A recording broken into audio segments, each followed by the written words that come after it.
الحمد لله رب العالمين له الحمد الحسن والثناء الجميل وأشهد أن لا إله إلا الله وحده لا شريك له وأشهد أن سيدنا ونبينا محمد صلى الله عليه وعلى آله وأصحابه والتابعين لهم بإحسان إلى يوم الدين أما بعد. Today inshallah ta'ala we're going to start the explanation of the book Al-Ajrumiyyah, and some scholars they call it Al-Ajurramiyah. Both ways is correct to pronounce it. This is the book that we're going to cover. It's a classical book in the Arabic grammar, and the kitab is ghaniyun an al-ta'rif. It doesn't require definition. A lot of you have already heard of it. You know the book. You've probably even studied it, and you're only here to revise it. The way that I hope to go through the book, inshallah ta'ala, is to make it easy and simplify it. And the way to do that is by giving so much examples. Grammar needs a lot of examples. Because it's theories, you need examples in order to understand it. And the Arabs, they say, وَبِالْمِثَالِ يَتَّضِحُ الْمَقَالِ. Speech has become clear by example. I also do not mind if the student interrupts and asks. You're more than welcome to do that. And if you see me do a mistake or write something wrong, you're also entitled to correct, inshallah ta'ala. If you didn't understand a point that I said, you're also entitled to say, can you give another example? Can you expand on what you said? The whole purpose for this is for you to understand, inshallah ta'ala. Two types of people never learn. Al-mustahi wal-mutakabbiru la yata'allaman. An arrogant person and a shy person never learn. So if you're arrogant, you'll never learn. If you think you know everything, you're never going to learn. And if you are shy, you know you didn't understand it. It didn't make sense to you. But you're embarrassed, you're shy. You're thinking, if I ask, everyone else is going to judge me. And they're going to think I don't know. You're never going to learn. So ask as much times as you want, inshallah ta'ala.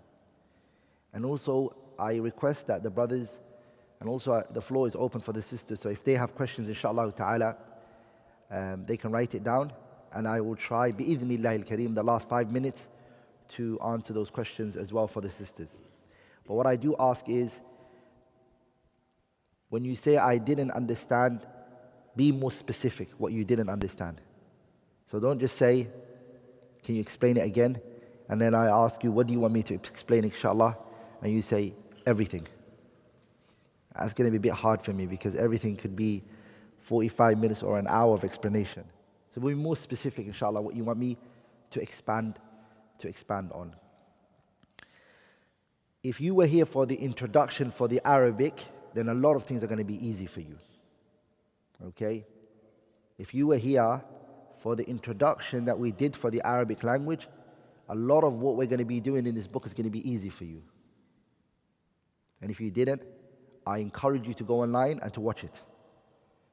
Because you wouldn't want me to go through what is Madhab al-Basriyin and the Kufiyin and why they differ, because we spoke about that already. Today I'm just going to do a quick recap, and then straight away we're going to go into the book, inshallah ta'ala. So two ways, bi'idhnillah, two things I'm going to avoid, inshallah ta'ala, that commonly happens in teaching Arabic grammar. Number one is little examples. When these kind of books are taught, the examples are very little. And so the student only hears the theories but doesn't know how it works. So I'm going to show you, inshallah, with examples. Second thing is not to bring anything that's in the advanced books.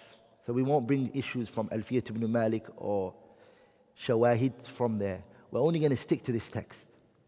Whether the book is right or wrong, as a side point we might mention it for those who are advanced who want to know it, but we're not going to focus too much on those mistakes or those things that we differ on. Because each book when it's being taught, it should be taught to how the author wrote it.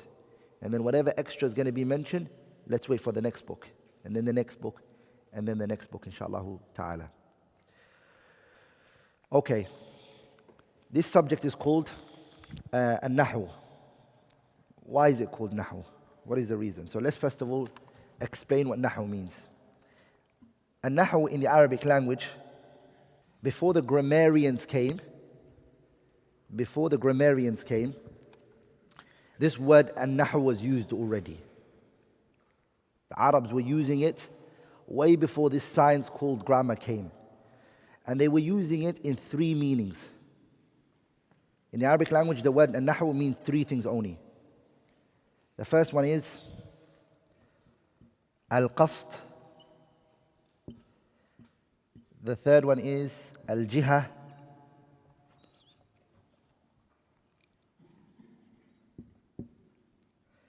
And the third one is Al-Miqdar.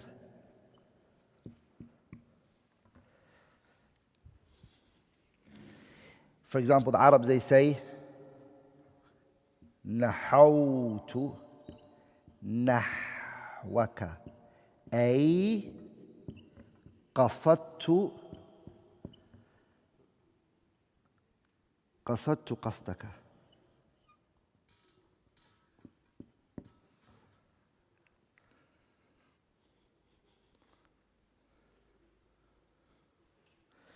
The Arabs, they say that. Jiha, for example, the Arabs, they say Nahawtu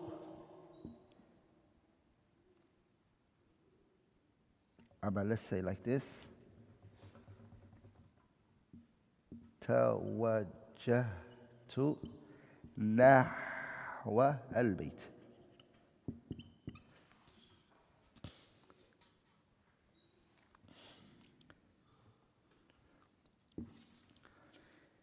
And the third one is amount.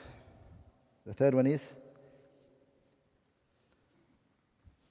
amount. So you say Indi nah alf dinar. So look at it. The word nahu has these three meanings in the Arabic language. The first one is al-qasd, intending something. When you intend something, it's called what? It is called, in the Arabic language, they use the word nahu. For example, look at it. Nahawtu, nahu. Nahawtu nahwaka. I intended you. Your direction. So the first one I win. The second one is al-jiha, direction. They use the word nahu as direction. The Arabs, they say tawajjahtu nahwa al-bayti, the direction of the house. So I directed myself in the direction of the house. So the word nahu here, it means direction. Here it means intended. And here it means al-miqdar, amount. For example, you say, Indi nahu alfi dinarin. With me is the amount of 1,000 dinar. That's what the Arabs meant by the word nahu. The first one is al-qasd, when you intend something. The Arabs, they use the word nahu as intending something. When you intend, intention. So you say, nahawtu nahwaka. I intended you today. Someone comes up to you and they say to you, nahawtu nahwaka. Today I've intended to be with you or at your presence. So the first part of the word nahawtu, here's nahu. Okay? And the second one is al-miqdar. Al-jiha and then al-miqdar. But what does it mean in the istilahi? What do the grammarians mean when they say nahu? This is what concerns us. This is just a side point. But what concerns us is, grammar to the grammarians is al-kalimat al-arabiyyah.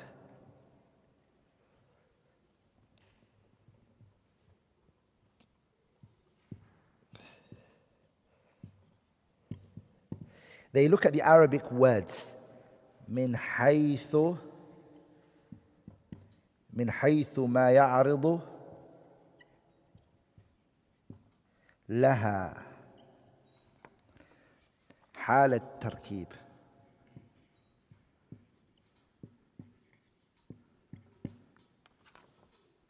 من الإعراب والبناء.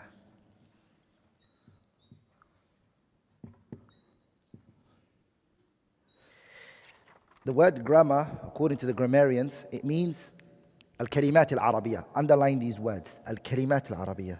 It's Arabic words. Okay? من حيث ما يعرض لها. That's number 2. حال التركيب. That's 3. من الإعراب. That's 4. والبناء. And that's 5. Okay? The grammarians, to them, نحو means the following. Al-kalimat al-Arabiyyah. It's the Arabic words. The Arabic grammarians, they are looking at what? They're looking at Arabic words. They don't care about English, French, German. That's not what they look at. That's number 1. And of course that's obvious, right? Because we're studying Arabic grammar. But the word al-nahu, it only means to them al-kalimat al-Arabiyyah. Okay? Second thing is من حيث ما يعرض لها. What happens to this word? They look at what happened to it. That's what they're looking at. ما يعرض لها means what happened to it. That's what they're looking at. Okay? We'll expand on that more inshallah ta'ala. من حيث ما يعرض لها حال التركيب, and they look at what happened to it when it was in a sentence. They don't look at the word when it's by itself. Like for example, the word randomly, like now, the grammarians don't look at the word Khalid. For them, Khalid is nothing.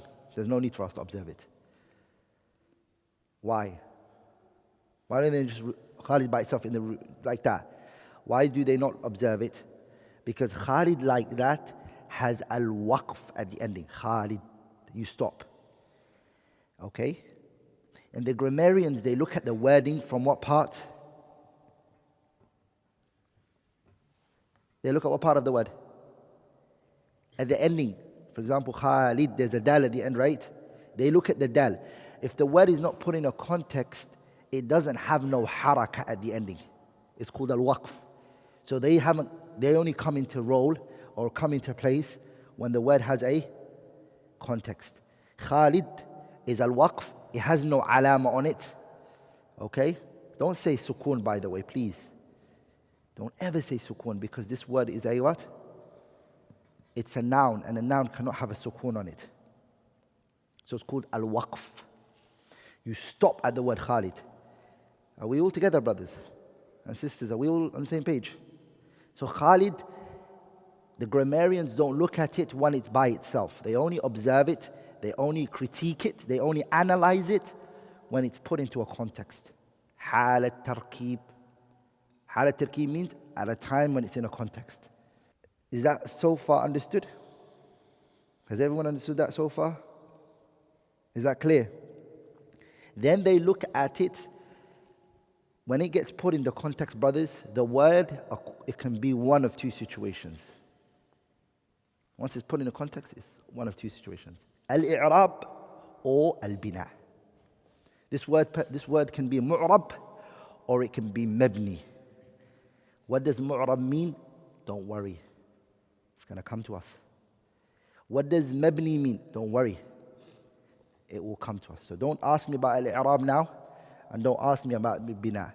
We're going to be taking that next week, inshallah ta'ala. Today, we're going to be in the dark regarding al-i'rab. And we're going to be in the dark regarding al-bina. Okay? There's no need for you to know it. There's a whole chapter coming, which the author says, al-i'rab huwa at-taghyiru al-awakhir al-kalim al-ikhtilaf al-awamil al-dakhilati alayha lafdan aw taqdira. He's going to come to that. But have you understood the rest that I've explained to you? The rest is clear, right? Or is that wishful thinking? Me thinking that you guys... So the second one.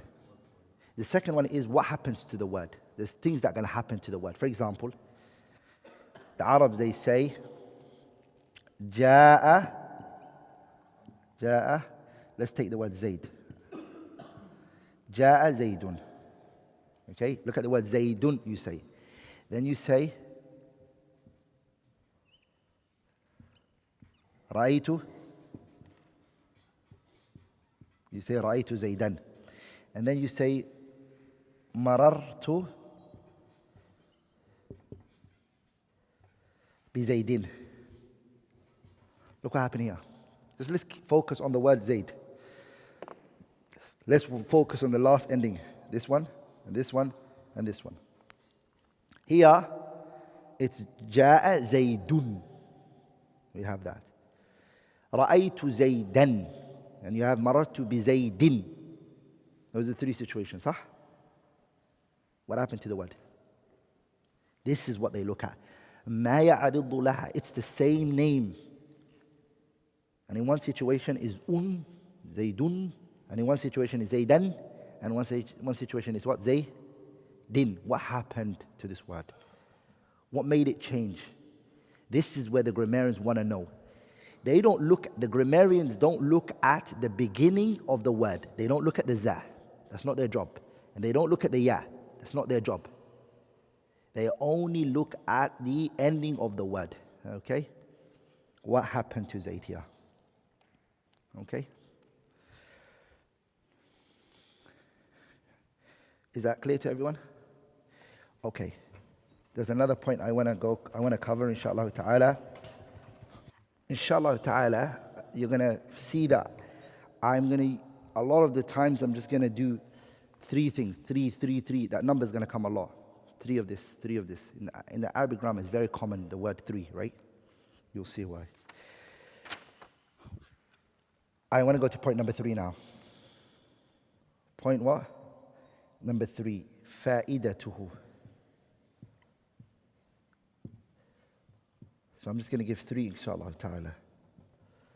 The benefits of learning grammar. Okay, if I learn grammar, what benefit do I take? Okay, the first one is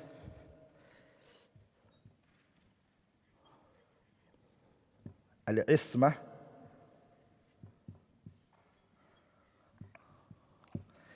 عن الخطأ اللساني في كلام العربي. The second one is معرفة صوابه من خطئه.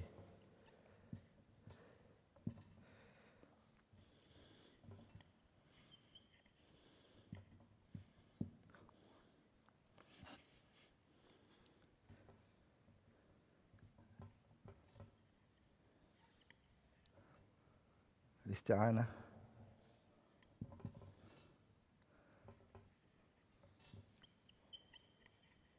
على فهم كلام الله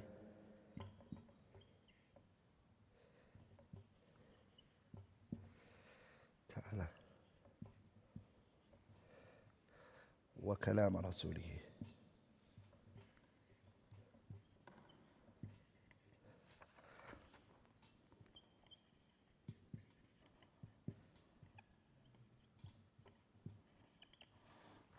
وكلام رسوله صلى الله عليه وسلم. In learning the Arabic grammar, what benefit do I get it from it? The benefits are 3, inshallah ta'ala. الاستعانة على فهم كلام الله تعالى وكلام رسوله. فائدته.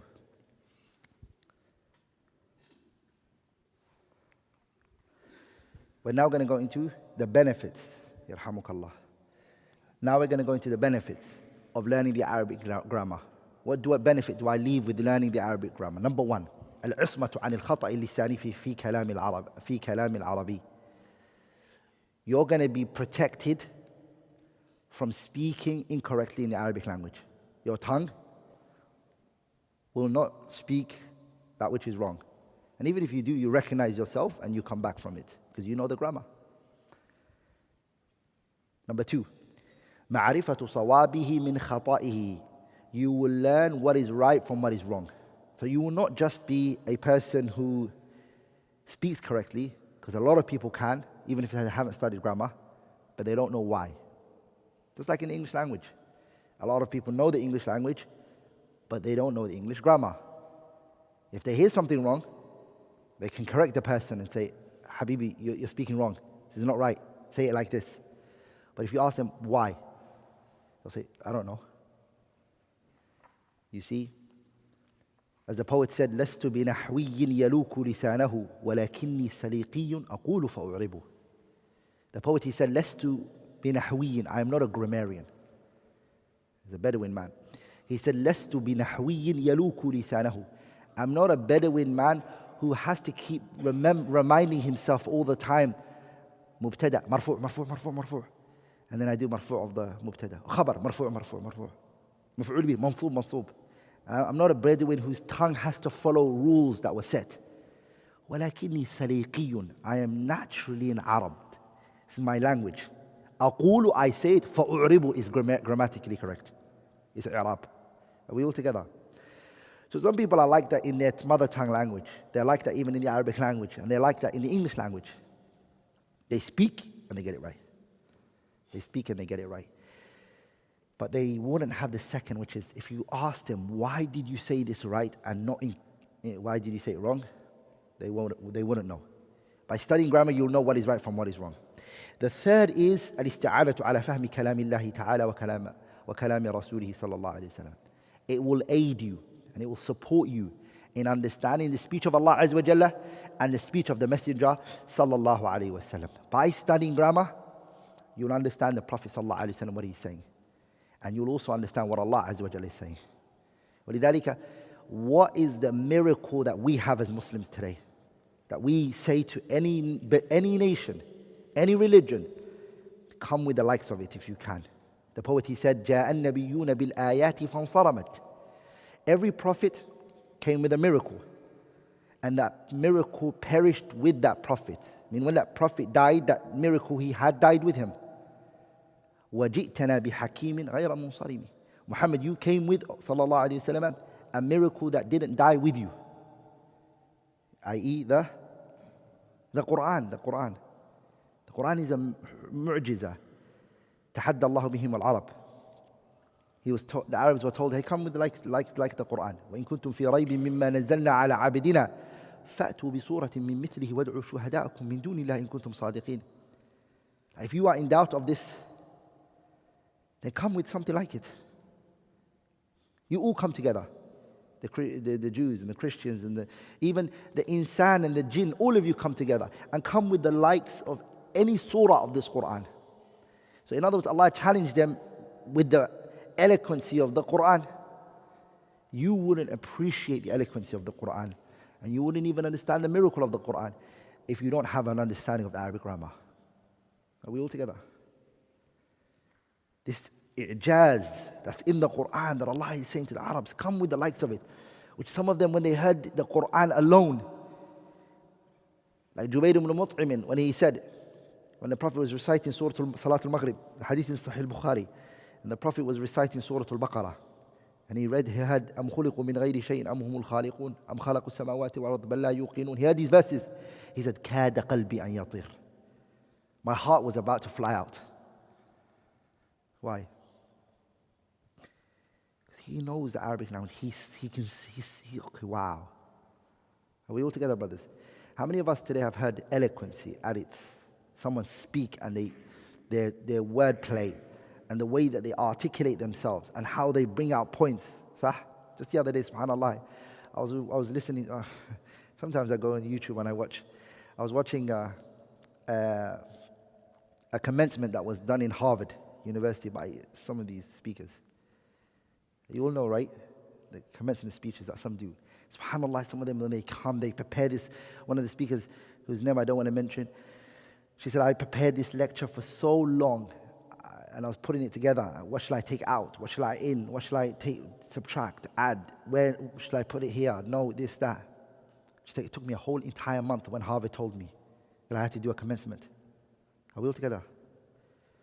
She was thinking about her words. Okay? Oh, I said it was a she, sorry. Ala kullin, the point is, then she came and she gave it, and you would be amazed at the way they articulate their points and what they bring out. To ta'ajjab. And you're lost with words, like, whoa, the messages they get across. Sometimes people cry just because of words that were said, sah? And sometimes people laugh because of words that were said, the effect that it has on them. You wouldn't feel like that when it comes to the Quran if you don't have that understanding. If a person was to put in that commencement into YouTube and would try to listen to it, they wouldn't feel what you would feel, sah? Who understands the English language, who understands the adjectives that are used, who understands the similes that the English language contains. The way you appreciate those, even the idioms that they use, the person who doesn't know the language wouldn't understand it like that. And then the Arabs, for them, the Quran was like that. They were so connected to it. They understood the phrases that the Quran used, the examples that the Quran used, how the Quran swifted from one story to another story, and the way that the Quran was sometimes speaking to a mukhatab, meaning addressing someone, and then it flipped it into a ghaib, and how amazing that was for them. This is what made them take Islam, and this is why the Quran challenged them. Okay? So in order to really appreciate the Quran, especially this noble month of Ramadan, is now 97 days away from us, or 96 days away from us, Ramadan, taqreeban. Okay? For Ramadan, right in the corner, it's going to be soon, inshallah ta'ala. May Allah allow us to reach it. You should be a person who's ready, inshallah ta'ala, to get a good understanding of what's in the Quran and how Allah is speaking and what is being said here. That's the benefit that it has. Last point as an introduction, and then I'm straight away going to go into the lesson today, inshallah ta'ala. Last point. Okay? The last point I want to speak about is, where is the Arabic language taken from? Okay?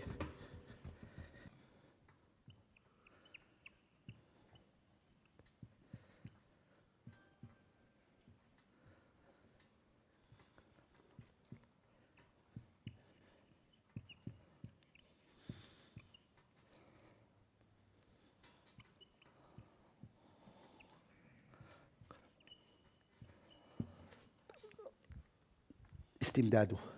Istimdadu means, where is it rooted from? Where is it taken from? Min kalamillahi ta'ala. The Arabic grammar that we're studying is taken from the Quran. The Quran set the grammar. The way that the Quran speaks is the correct grammar. And if it goes against the Quran in grammar, then it's incorrect. Okay? Number two, it's taken from the speech of the Arabs.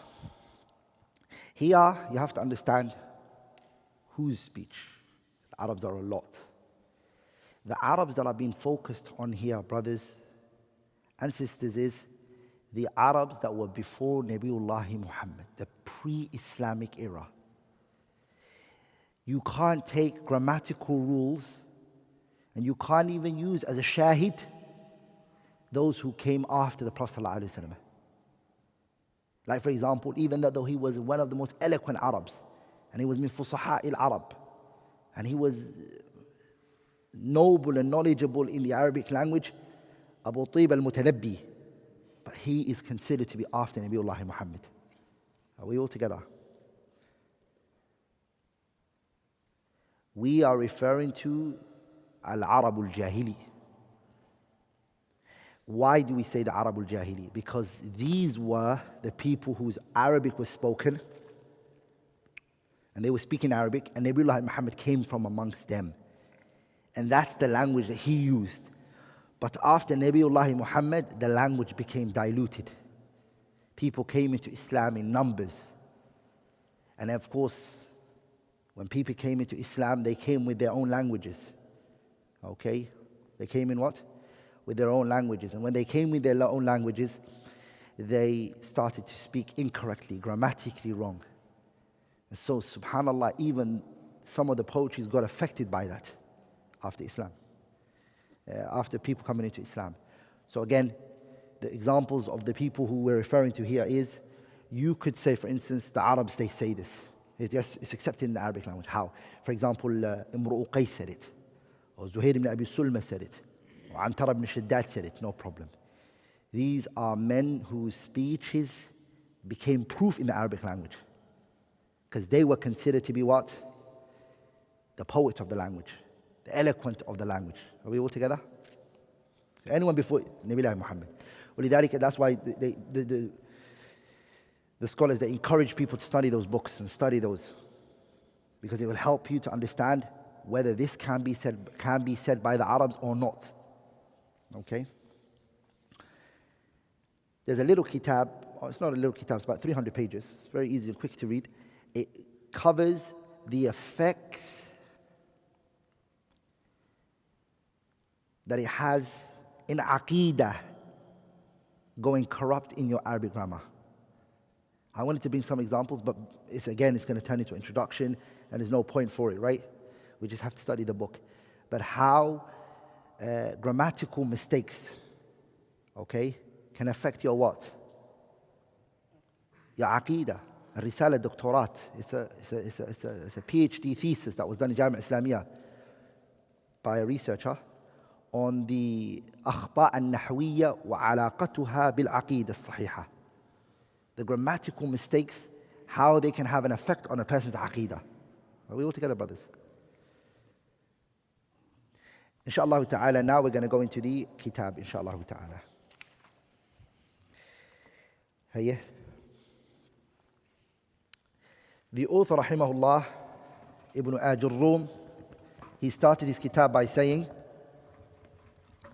the author said, Hayya, faddal, الكلام هو اللفظ المفيد بالوضع. صح? Is that what he said?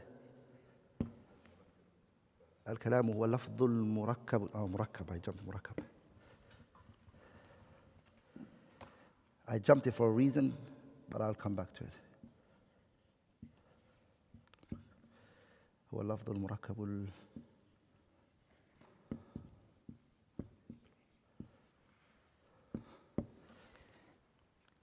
Psychologically, my brain jumped it for a reason. I'll tell you why. Now, so the author, rahimahullah, started the book by saying, Al-Kalamu. Al-Kalam is speech. So he started the book by talking about what? Speech. And it makes sense because we're studying a language.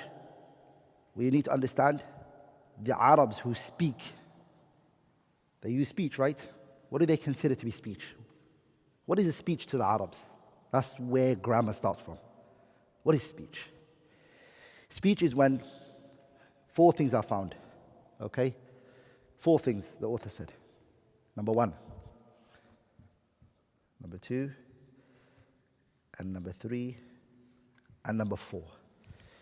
So what are they? The first one is al-lafdhu.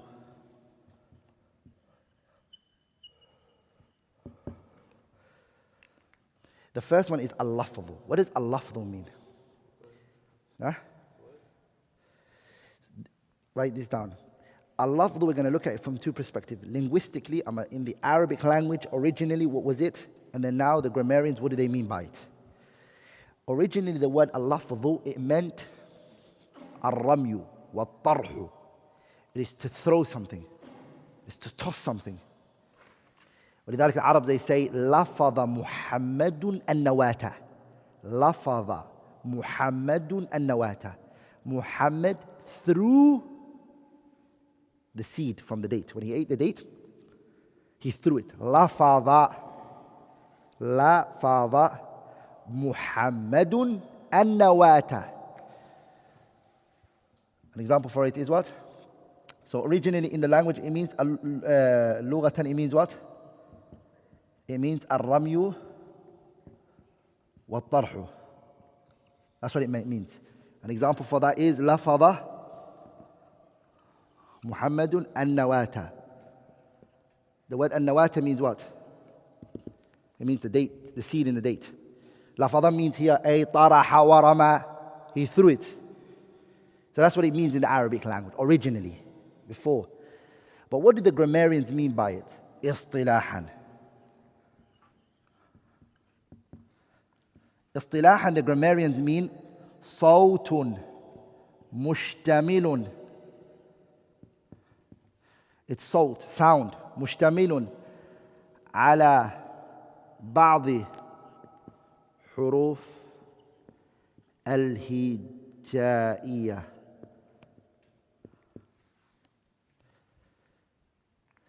What does it mean according to the grammarians? It means the sound of some of the alphabetical letters. أولها ألف وآخرها ياء. So to the grammarians, the word al-lafdhu means as-sawtu. It's the sound that you make. So what is it that they're trying to avoid and take out of the discussion? That's not considered a kalam, that's not considered a speech, is that ishara, harakat. It's not a kalam because it's not pronounced, it's not articulated. For example, Khalid is a lafz because I said it. But if I do this, is that kalam? No, not according to this definition, no. It's not kalam because I wrote it. We're all together, but I didn't say it. It's a long discussion, by the way. It's a long discussion. The second one is al-murakkab.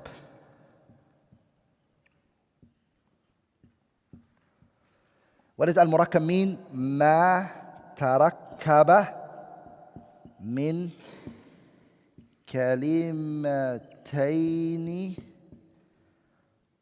ما تركب من كلمتين فأكثر. Murakkab means compounded in English. Compounded. It can't be one word.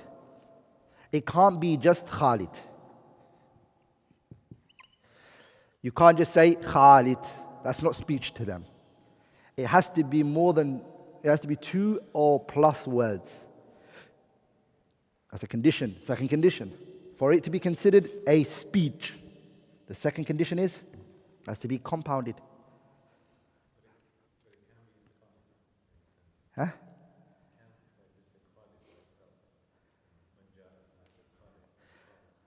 Like there's something hidden here, which is جاء Khalid. Man جاء, your response is Khalid. يعني جاء Khalid. So جاء is hidden here. So the murakkab is 2 types. There's 2 types of murakkab. Murakkab which is muqaddar, and there's murakkab which is zahir. You can see it, you can't see it. Like for example, qum, stand up. Stand up is 2 words or more. It is. How is it? It's qum anta. Anta is hidden here. صح? Are we all together?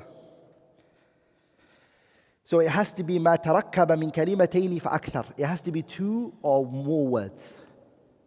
So here, some scholars, they said, he didn't have to mention this, Ibn Ajrumiyyah. He couldn't have left this. Why? Because Mufid is what's going to bring that anyways. That mean is already in Mufid. صح? And the Mufid means it benefits you.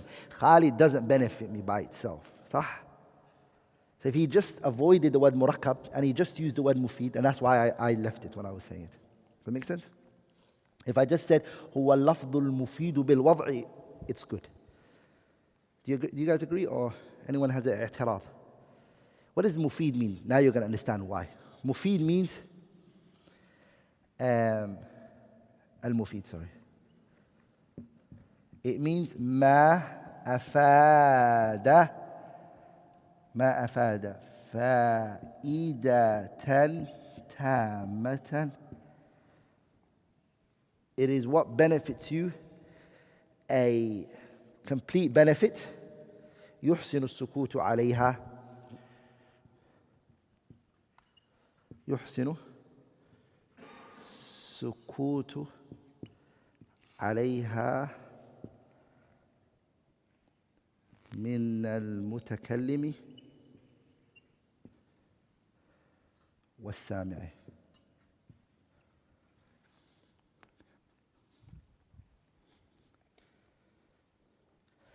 What does mufid mean? It means ما أفاد فائدة تامة. It is anything that benefits you, a complete benefit. يحسن السكوت عليها من المتكلم والسامع. The one who's speaking can be quiet. He can be silent. And the one that's listening doesn't have to interject and ask for more. For example, if you say, إن جاء زيد, for example. إن جاء زيد. In ja'a Zaydun. If Zayd comes. In ja'a Zaydun. Someone said to you, if Zayd comes. And he went quiet. Are you going to be quiet with him? He doesn't add it. He said, in ja'a Zayd. If Zayd comes. And he becomes quiet. What would you do? What would you do, brothers? You'd say, yeah, and? You would want for him to finish it off. It's not mufid.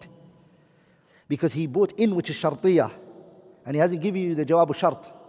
He's mentioned a condition, but he hasn't given you the response to that. So he said to you, in ja'a Zaydun, if Zayd comes. If clause, in the English language. But he doesn't give you the response. You're going to look for more. You're not going to be quiet. يحسن السكوت عليها من المتكلم والسامع. The one who's speaking had no rights to stop. Nor is the one who's listening going to stop asking more questions. Does that make sense? Does that make sense? For example, if someone says, Alhamdulillah.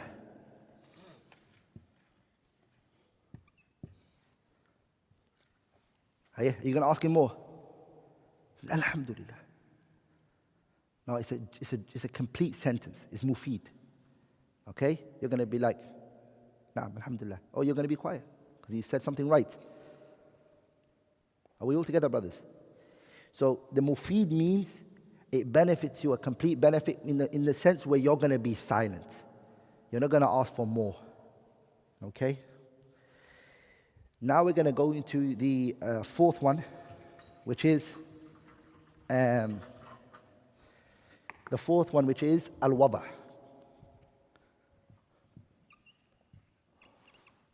Al-wada'. What does it mean? There's two meanings that they say. The first one is أن يقصد به المتكلم. أن يقصد المتكلم. The one who's speaking intends to say this. Al-wada' means that a person is sleeping and he talks. He goes, I want food, and he's sleeping. He's in the middle of the sleep. And he says, I want to eat. Is this speech? Yeah?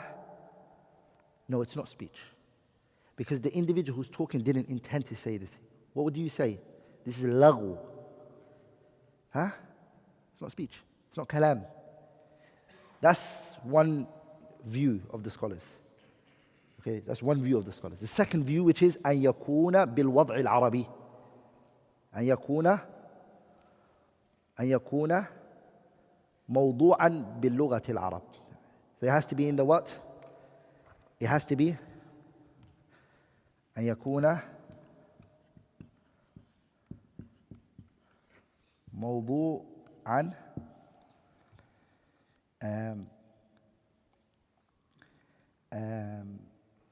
بالوضع العربي. It has to be in the Arabic language. Okay? And that's the strongest one we're going to take, because why would they talk about the other one? It has to be in the Arabic language. So according to them, it's not a speech unless it's what? Unless it's in the Arabic language. If it's not in the Arabic language, it's not a kalam. Does everyone understand that? Is that all understood? And then this is the first line of Ajrumiyyah. الكلام هو اللفظ المركب المفيد بالوضع. And then he said وأقسامه ثلاثة اسم وفعل وحرف جاء لمعنى. We're now going to move on to the second line, inshallah ta'ala, and that's going to be our last point today, inshallah ta'ala. Has everyone written that? No one needs. Everyone's written that. The last one, al-wada'. Al-wada' means أن يكون موضوعا بالوضع العربي, that it's in accordance to the Arabic language. It has to be in accordance to the Arabic language. Okay? Now we're going to go into the second line of the author. The author then said, وَأَقْسَامُهُ.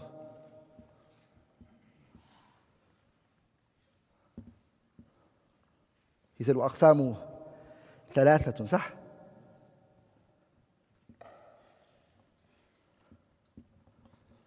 وأقسامه ثلاثة. هي اسم وفعل وحرف جاء.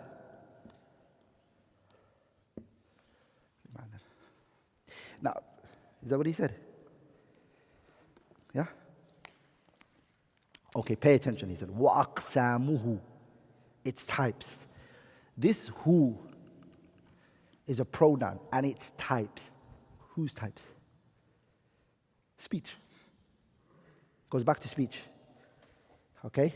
وَأَقْسَامُهُ. Its types. The types of speech. Here, if there was a correction that should have been done, it's this point, and I won't focus on any other correction, because this correction is very important that we correct the book. This is a slightly big mistake on the author's side. The reason is why. Al-Kalam is what? We just took the Al-Kalam is what? Speech. Sah?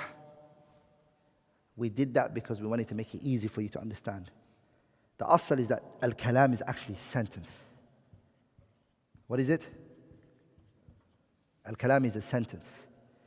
And Al-Kalima is a what? A word. Okay? Question. Is sentence was categorized into these three?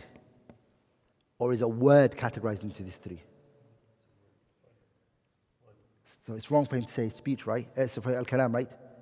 So correct is Al-Kalima, the wording in the Arabic language. And that's why Ibn Malik said that كلامنا لفظ مفيد كاستقم واسم وفعل ثم حرف الكلم واحده كلمة والقول عام وكلمة بها كلام قد يؤم. It's kalima, not a kalam. That's the first mistake that the author's fallen into, and I won't go into anything else after this. This was just very important that we do. Okay? Now I want to do something, inshallah ta'ala. The author mentioned three types.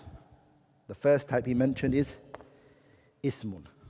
So the Arabic words are ismun wa fi'lun wa harfun ja'a li ma'nan. 1, 2, and 3. Where did they get this from? Where did the Arabs get this categorization from? Did they get it from the Quran and the Sunnah? No, they didn't. Are we all together, brothers? This taqseem, this categorization, they got it from what they refer to as tatabbu' wa istiqra'. Tatabbu' and istiqra' means what? It's what they call in English induction. They followed up the Arabic words, and they followed it up, and followed it up, and followed it up.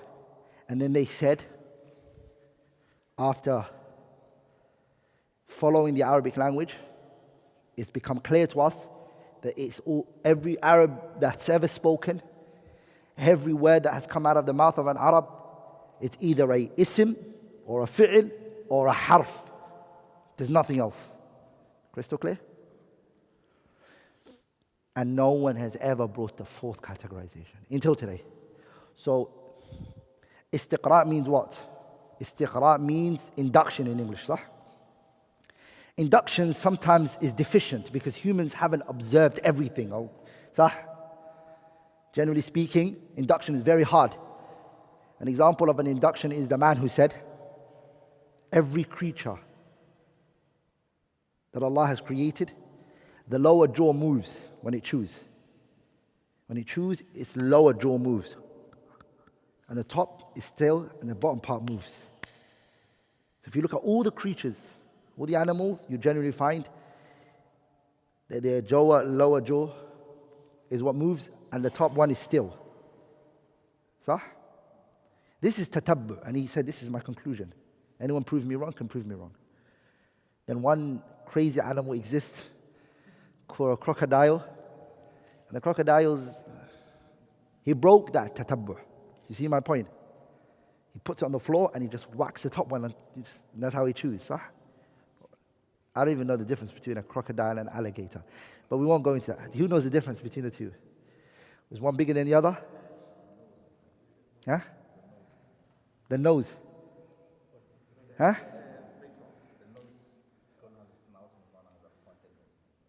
That's it.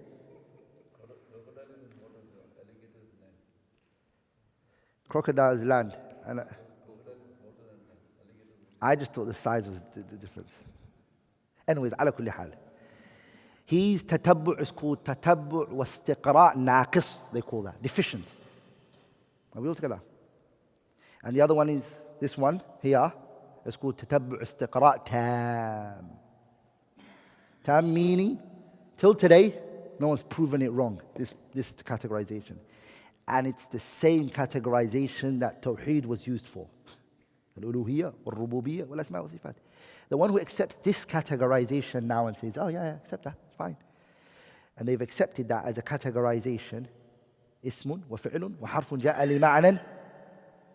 Are we all together, brothers?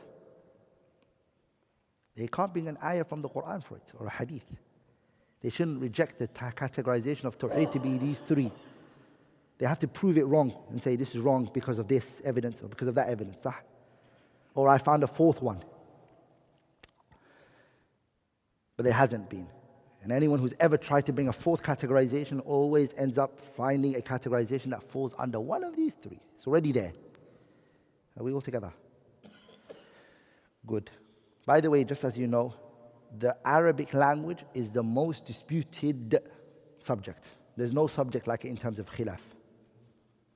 Some of the grammarians, some of the scholars, they said that the ijma' of the nuhat, the grammarians, are only 5. They've only unanimously agreed upon on 5 things. Best from them is this. Are we all together? Aslul nahu. The foundation of grammar is khilaf. Someone says something, prove him wrong. That's the asl of nahu. People think fiqh is khilaf, right? Sah? But this is the biggest science when it comes to khilaf. ولذلك, my teacher used to say, if you speak grammatically wrong and you know the Arabic grammar, you will always find a madhab for it. He said that to me. You spoke a clear-cut, blatant mistake in your words. If you know the Arabic grammar very well, you can find a madhab to support your qawl. And there's a way for you to grammatically analyze the whole sentence in accordance to your mistake. Are we all together, brothers? He used to say that to me. Okay, now what we need to do, brothers, is, I don't think we're going to have time for it, but I'll just write it down now and I'll carry on next week, inshallah ta'ala. We have ism, and we have a fi'l, and we have a harfu li ja'a li ma'nan. Before I go to ism and fi'l, I just want to mention something. He didn't just say wa harfun. Did he? He didn't say ismun wa fi'lun wa harfun. He said ismun wa fi'lun wa harfun ja'a li ma'nan. Why did he say that? The huruf are 2 types. Okay, the huruf are what? 2 types. There's huruf called huruf al-ma'ani. And that's what the author means here. هذا هو قصد الماتن. And there's huruf al-mabani. Huruf al-ma'ani and huruf al-mabani, what is the difference? Huruf al-ma'ani are the ones that the author is going to bring later, which is min, ila, fi. Are we all together? An, hatta. These are huruf al-ma'ani. And we're going to expand on that, inshaAllah ta'ala. And the second one is called huruf al-mabani. Huruf al-mabani are the huruf al-hijaiyah, the alphabetical letters. Alif, ba, ta, ta, jim, ha, qa, dal, da. Each one is a harf. It's called harf al-mabani. Are we all together, brothers? As a side benefit, I'm just going to mention something beneficial, inshallah ta'ala. It will benefit you guys. The religion is all connected. If you study grammar, it comes to fiqh, it comes to aqeedah, it comes to tawheed, it comes to all the sciences. When when the Prophet sallallahu alaihi wasallam said in the hadith, the Prophet sallallahu alaihi wasallam said in the hadith, لا أقول ألف لا ميم حرف ولكن ألف حرف ولام لا أقول ألف لا ميم حرف لكن ألف حرف ولام وميم. Okay. The Prophet ﷺ told us that every single letter we read from the Quran, we're going to get what? A reward for it. The Prophet ﷺ used the word harf. Are we all together, brothers? The Prophet ﷺ used a what? Harf. Was he referring to huruful ma'ani or huruful mabani? Because if you say huruful ma'ani, then what min by itself is going to be a what? 10 reward. And if you say huruful mabani, then mim is going to be 10, and then noon is going to be 10. Here's 20. And if you take the view that it's huruful ma'ani, which is min, then you're saying this is 10. Huh? And what this is? 10 and 10, which equals 20. So if you take the view that it's huruful mabani, then you're going to give the people more reward based on that view. And if you say it's huruful ma'ani, then you say 10. Why did the scholars even differ on this issue, aslan? Why did this difference ever even occur? They said because alif lam mim, they said it's not a word aslan. And that's why the Prophet said 10, 10, 10. But alam is one word. Sah? Which is the same. It's alif lam mim, or hamza lam mim. Shaykh al-Islam ibn Taymiyyah rahimahullah took the opinion of what? That Allah is referring to huruf al-ma'ani. Are we all together? Shaykh al-Islam ibn Taymiyyah's opinion is that the reward is not the huruf al-mabani, it's huruf al-ma'ani. Then according to Ibn Taymiyyah's opinion, you read the Quran, you get rewarded for word. And that's just 10. Are we all together, brothers? And according to the Jumhur al-Ulama is that it's huruf al-mabani. Are we all together, brothers? So I remember when I was looking into this issue, I went to one of the mashayikh, one of my teachers, may Allah shower his never-ending mercy onto him, Al-Allama, Sh.Abdurrahman Hassan. I went to him and said, Sheikh, I have a question. What do you say in this situation? How do we bring these two opinions together? Of Ibn Taymiyyah and the Qawl al-Jumhur. Then Ibn Taymiyyah, when he grabs onto an opinion, whether he's right or wrong, he's going to come from every angle there is to prove his points. Huh? That's who he is. Ibn Taymiyyah will melt your brain the way he comes into issues and the way he brings evidences out and extracts them out. It's profound, rahimahullah ta'ala. That even when you differ with Ibn Taymiyyah, you're going to look at it and say, well, this is strong. Ala kulli hal, Shaykh Abdurrahman Hassan said to me something very powerful. He said to me, it wasn't an answer I was waiting for, but it's something that amazed me. He said, Ibn Taymiyyah's knowledge is vast, Abdurrahman, but Allah's mercy is more vast. So we'll take this opinion. He said, Ibn Taymiyyah's knowledge is what? Is vast, but the mercy of Allah is what? Is more vast. So we'll take this opinion, he said. And hope from Allah that He will reward us for every letter. And I said, nah, it's true. If you have to compare Allah's knowledge, Allah's mercy compared to Ibn Taymiyyah's knowledge, la shakka wa la rayb, then are we all together? Wa rahmati, the Shaykh read for me, wa rahmati wasi'at kulla shay. That my knowledge has encompassed everything. So inshallah ta'ala, it's bi'idhnillah al-kareem, with Allah tabarak wa ta'ala's mercy and kindness and generosity, we're going to say everyone who reads every letter in the Quran is going to get rewarded for it. You see? And inshallah ta'ala, we will carry on next week. One thing I do want to say before I conclude. The author, rahimahullah, what did he do here? He mentioned ism, wa fi'lun, wa harf, right? In order for us to know each of those three, we're going to have to learn. We're going to write ism. Number 1, ta'arifu. We have to take the definition of ism. Number 2, aqsamu, its types. And number 3, alamatuhu.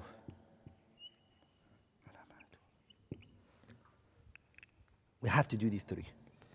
When we're taking ism, we have to take the definition of an ism. What is an ism? Lughatan wa istilahan. We're going to take aqsamu, its types, and alamatu, its signs. We'll do the same for also the fi'l. We're going to define the fi'l, its types and its signs. We'll also do the same for the harf. Its definition, its types, and its what?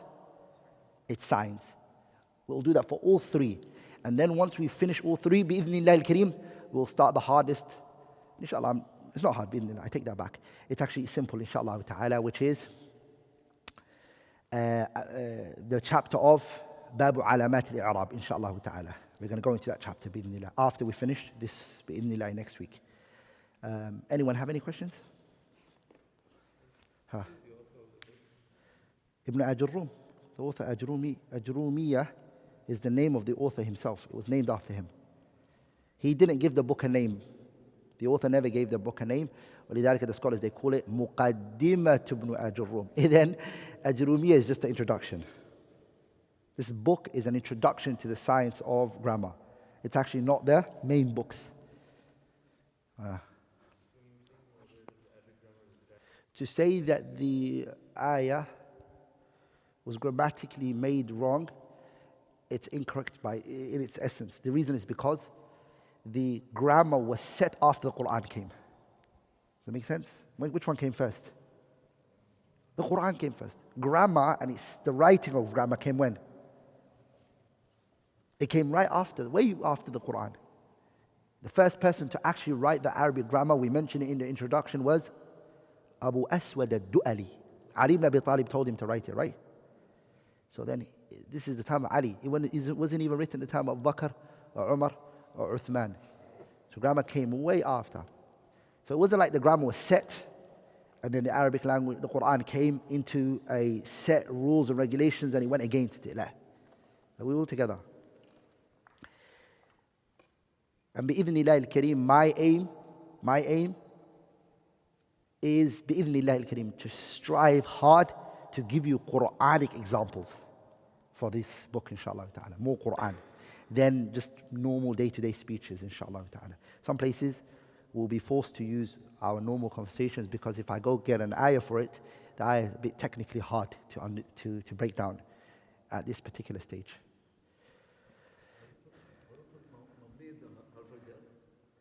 The huruf al-ma'ani. Huruf al-ma'ani are huruf al-jar. We're going to come to it, inshallah ta'ala. And they're more than that. حرف الجر أدوات النصب أدوات الجزم all of them are حروف المباني حروف المعاني لفظ صوت مشتملة على بعض حروف الهجائية. It means the articulation or the pronunciation of some of the alphabetical letters. So it means pronouncing it and saying it. So, what's the difference between lafz and a what? The lafz is a what? Pronunciation. And kalimah is a what? It's just a word. Whether you write it or not, that's besides the point. Okay?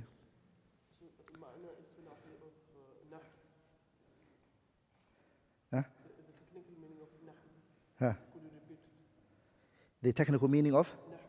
It's al-kalimat al-arabiyyah وما يعرض لها حال التركيب من الإعراب والبناء. Sorry, it's كلمات العربية من حيث ما يعرض لها حال التركيب والإعراب والبناء. أما في الإعراب والبناء صح؟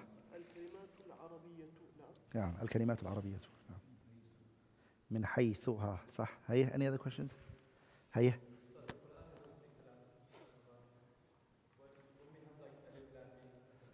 هيا. How's that مفيد? Good. So, the Quran is, of course, a speech, and it's the best of speech. We say that the Quran is this كلام الله عز وجل. That's what we say. وإن أحد من المشركين استجارك فأجره حتى يسمع كلام الله ثم أبلغه مأمنه. The Quran is the speech of Allah. Okay? So what we wrote right now is that الكلام هو اللفظ المركب المفيد. Are we all together? How is it مفيد? Alif Lam Mim, when we don't know what it means. The meaning is hidden from us. These are ishkaliyat. These are some of the points that was mentioned in that book, Al-Akhta' Al-Nahwiyya Al-Muta'alliqa. For example, when you go to the first point of the definition of what? Speech. What did they say? They say it's what?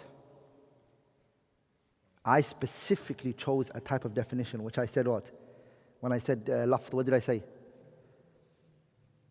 Sawtun. Why did I use the word sawt for lafz?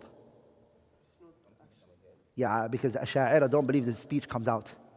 I'm trying to get rid of that ishkal at the beginning. So even in Aqidah, even in the beginning of grammar, you're learning that the sawt is what kalam is. Sound has to come out, or else it's not a speech. The word mufid, are we all together, brothers? Is one of the ishkal that was brought by some of the scholars. Like, how could you say something is mufid? What about if you don't know what it means? And it's mufid. For example, you read a line in the Arabic language and you didn't understand it, but it was complete. Could you say this is not kalam? Just because you didn't understand it? So, ala kulli hal, the best answer I found to that is the alif lam mim has a meaning. And it's from those meanings that are beneficial that we don't know of. So it's mufidun fi dhatiha. It's beneficial in and within itself, but we don't know what it means. And that's why the scholars, they specifically said, here mimma sta'thara Allahu bi'ilmi. It is from the things Allah withheld its knowledge. Are we all together? It's from the things Allah withheld its knowledge.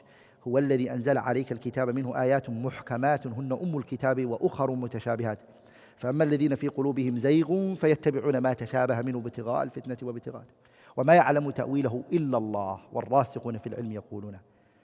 In that verse, Allah tells us subhanahu wa ta'ala that some verses are ambiguous and some verses are clear. The ambiguity of some of the verses are two types.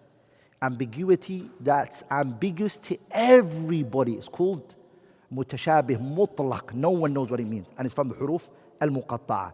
And there's also verses which are mutashabih, nisbi. It's subjective. It is ambiguous to some people but not the others. Are we all together? Like the number of the Ashabul Kahfi. Allah says, وَمَا يَعْلَمُ, Allah says, the ending of the verse, what did he say? يقولون خمسة رابعهم كلبهم رجما بالغيب ويقولون سبعة وسادسهم رجم بالغيب قل ربي أعلم بعدة ما يعلمهم إلا قليل. Not everybody knows it. Little know it. So then this is from the knowledge. Abdullah ibn Abbas said, وَأَنَا مِنَ الْقَلِيلِ. I'm from the little who know it. رضي الله تعالى عنه. So there's some knowledge in the Quran that not everybody knows it. And when I was teaching the Muqaddimah fi Usul al-Tafsir, at the ending I mentioned the qawl of Ibn Abbas that the tafsir of the Quran is 4 types, right? That is what? It's 4 types. From the Quran there are verses that no one knows what it means, only Allah Azza wa Jalla knows. From the verse of the Quran are some words which not everybody knows except the ulama. There's some verses that only the Arabs know, and the ones who speak Arabic. Okay, and the 4th one is that which everybody knows. Everyone understands it from the Quran. It's not hidden knowledge. Ibn Abbas divided it into that 4. So what we say is that the Quran is mufidun ghayatul ifadah. But because you don't have knowledge of it, you cannot eliminate the benefit in it. Any other questions? Okay. Brothers, I will try my best because I find this subject to be one of the most important subjects that we're going to be taking. It's very important that you take the key of knowledge. This is the key. Grammar is the key. If you take it and you have it, trust me, all doors open for you in the religion. So I'm going to try my best to give so much examples, explain it. Before I move on, I'm going to ask you, did you understand? Help me by telling me, no, I didn't understand a word you just said. And I'll go over it again and again and again, inshallah ta'ala. Barakallahu feekum wa jazakumullahu khairan.